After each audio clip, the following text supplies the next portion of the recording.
systems and processes. Now, obviously, when you were doing two, I know how much hard work putting a podcast out. Tell me about ways, systems, or processes you might implement, or people you might have got involved in publishing that I guess make your life easier or make Yeah, do putting you know out a what? podcast easier. I've not got like loads and loads of advice on this because I do a lot of it myself, and I with Hear It, I've always have edited myself Hmm. and use Audible for that. Well, no, I don't. That's a lie. I use Audacity for that. Audacity, yeah. Audacity. Did you teach yourself that, or did Yeah, you know how to do it? taught myself. Just Yeah. Google, YouTube stuff. Like keep it quite simple. My big thing It's a with lot more straightforward than I think a lot oh of god, people yeah, probably. I mean, it's a bit scary to look at. it is. And but I think the best advice I got was from a guy called Dave Musson from Mustard Media. Shout out to Dave. So he has a busy day job, but he does a lot of podcasting. He does a lot of like really niche, like he's got a great Stephen King podcast. He does this rugby club podcast, lots and lots of his personal interests and passions. He's really good at what he does. I'm going to be tapping you And up for an intro yeah, afterwards. You yeah, know I will do. But that. Dave was like, to be honest, you just need to get started. Yeah. Just start, because the whole fear of like I need to teach myself this, like it's quite intuitive. Yeah, I've made mistakes. I've like faffed around, but doing that and then like buying, I think it was Audio Jungle. I got my like audio sounds, and then you can buy. I think if your audience is below a certain amount and it's not commercial above a certain amount, it's a set fee, and you can kind of just get yourself familiar with those type of things. Yeah. And then so I did all that, and I a little hack that from my first season to my second, which was just, I mean, this is like basic stuff, but pre-record like an You intro. say that it's I know, basic, but but it's like it, useful. I found that when I started, of all the things you can start, whether it's a social media account or even a YouTube channel, I felt like podcasting was almost a little bit difficult for difficult sake. Like, you had to get your host in, and then you had to submit it to Apple, to Spotify, to blah blah blah blah blah. And Yeah, it setting up with just Apple was the hardest bit. It's just like because it's just slow, but once it's done, you don't have to ever do mm, it again. It's fine. yeah, So setting all that up, and again, just like 'cause this is why the internet's brilliant. Just Google stuff and find out.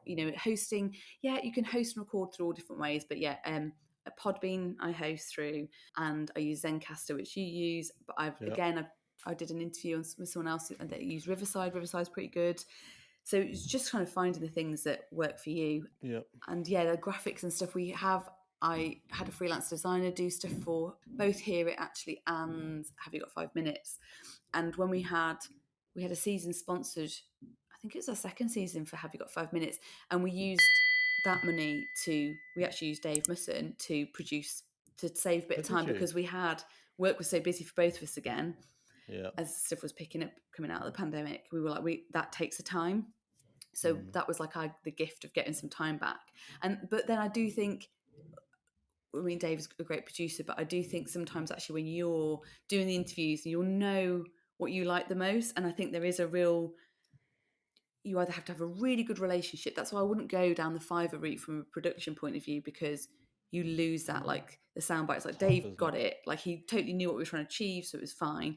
And I Yeah. think when you're doing it yourself, we had a laugh then, or like we fluffed a line that was quite funny. I'm going to leave that in, or that was really interesting.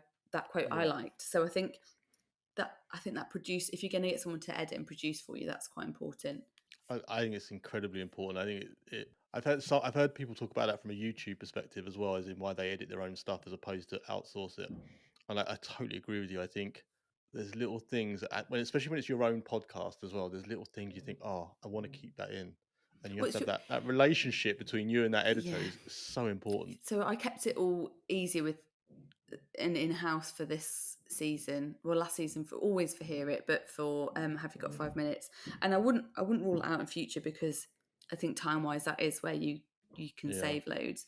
The other thing that I think is really cool, I use Headliner, which for the audiogram, so you can kind of and it can automatically pick up from your podcast, and you pick a clip, you get free 10 minutes a month. So I use a free count, so they're great for promotion. So if someone doesn't know your podcast and don't know you, it's a really good way to give them a flavour. So you use a quote or the little bit of the conversation that's really great. You can put it's really important you make stuff accessible, so it'll do your subtitles, and you can kind of make sure they're Yeah. accurate and edit.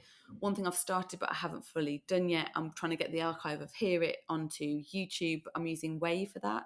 WAVVE, and their paid account is really good because it will transcribe everything for you, and you can just check it, but it's pretty good. And Oh, then I'm really? putting that on there again, so just so it's accessible and you've got it there, and it can grow audience over time as well. So you've not just got audio. I don't record video yet. It's just I've just not done it, but you can get a nice graphic and have your audio on there, and that's how I'll start, and then eventually maybe go to video if I need to. CapCut's another good one for that. I started using for Oh yeah, I just use that for yeah, TikToks. yeah. But if you the auto captions Is it thing on good? it is Nice. really good. Yeah, Oh, I'll have to try that. they're not perfect, but I mean it's a free tool ultimately, and I mean you got to check even the premium ones. You still have to check. So yeah, it's worth having a look at. But Yeah. Headliner, yeah, do you know, you're the second person in this week to talk to me about Headliner. Yeah, I've not really had many issues with it, and I mean, if you have a paid account, you can kind of save brand templates. But to be honest, if you've got your like a graphic per episode, or even just like your Yeah, generic one, it is a really intuitive tool to drop stuff in. Canva's another one, obviously yeah, great for little stories and just like videos. And I'll again, it's just where does it end? Because this isn't my job. Like this isn't like no, a big source of income. It's just like an additional thing.